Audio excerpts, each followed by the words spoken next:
brother Nick. Justin Scuthers, cousins. One of the best men. All right. So me and Nick decided we'd work together on this, come up with one excellent speech.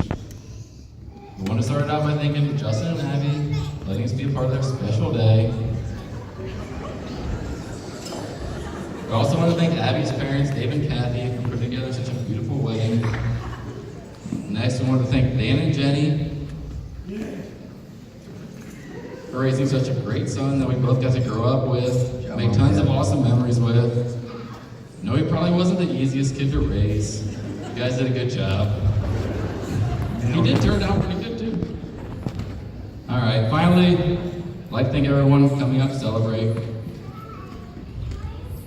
All right, before we really get started, Nick wanted me to double check with Justin one last time, make sure he still wanted us to go through with this. Let's move on. All right. So a little less than 5 years ago, Justin was the best man at my wedding. He gave a nice, heartfelt speech about how we've always been there for each other growing up. They're more like brothers than we are cousins. It's a really good speech, buddy. So when me and Nick got together to write one for his wedding, we initially thought we'd come up with something similar. Well, we got together with good intentions. But after a while, we realized this wasn't the type of speech for Justin. Decided to go in a completely different direction. Now we could share hundreds of different embarrassing stories about Justin, like the reason why he had to drive a moped around for an entire summer. Or that time he flipped Luke's green truck. Or the time he wrecked his white car. Or his first semester grades at Ball State. Or the time he threw a party at home when mom and dad were not there and got caught because he left all the beer cans in the driveway. Or the time when he was 12 and decided to run away with just only the clothes on his back. But we decided we'd be nice and stick to just one. Now we don't know how many people have heard this story, but it's one we think is worth sharing. If there's anyone out there that's wondering how you get a girl that's way out of your league, then this is your story.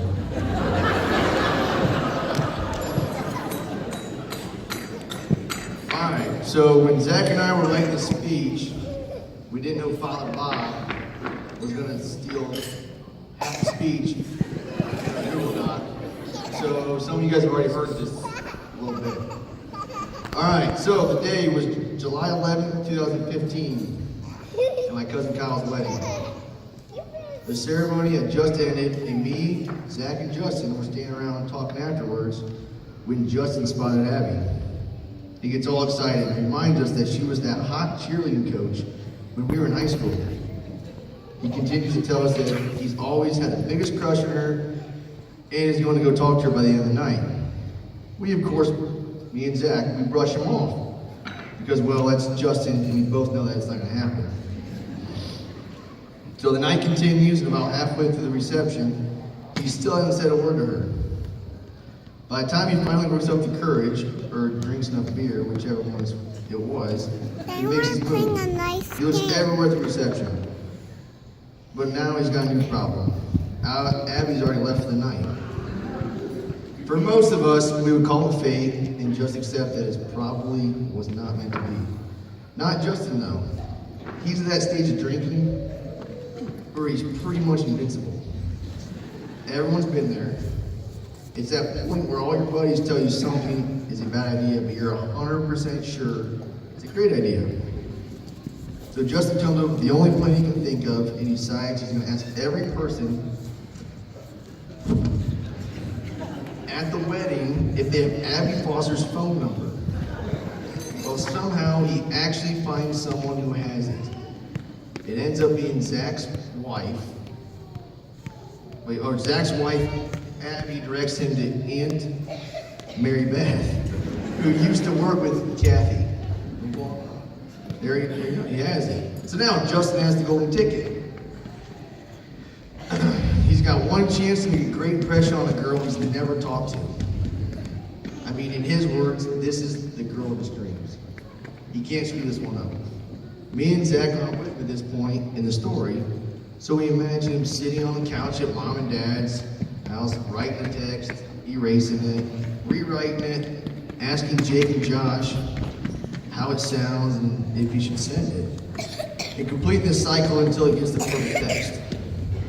He finally has it. He smiles big at 11:48 p.m. on July 11th. He pushes send. Now remember, folks, this is after boozing all night at Kyle's reception. He leans back knowing that Abby will now one day be his wife. Well, guess what? Me and Zach found that, thanks to Abby, by the way, that started this whole thing. And well, I'm gonna read it to you.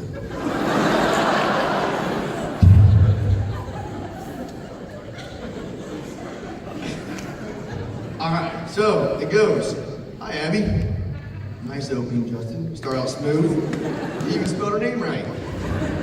He continues. I can't even begin to say how sorry I am. What the heck are you sorry for? You haven't even talked to her yet. And now this is Zach's favorite line. But I'm so sorry I didn't get a real chance to, for you, talk tonight. Well, Justin, if she didn't know you were hammered before, she sure as hell does now. And he caps off with one more apology, just for good measure. I'm sorry if you don't receive this. Justin, you nailed that. So now I'm gonna read it again together. Hi, Abby. I can't even begin to say how sorry I am. But I'm so sorry I didn't get a real chance to, for you, talk tonight. I'm sorry if you don't receive this.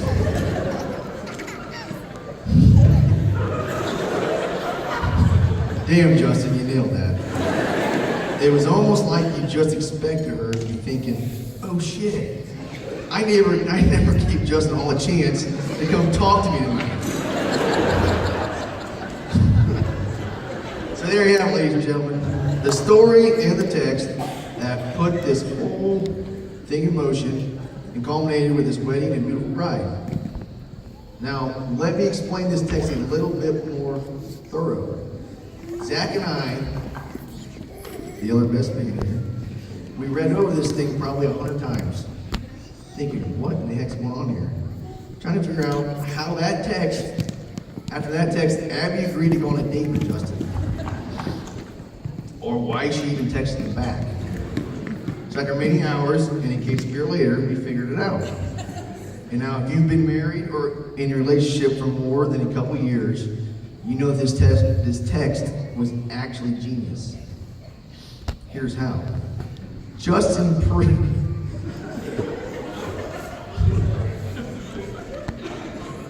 So listen, here is how. Justin proved to Abby in one simple text that he was husband material.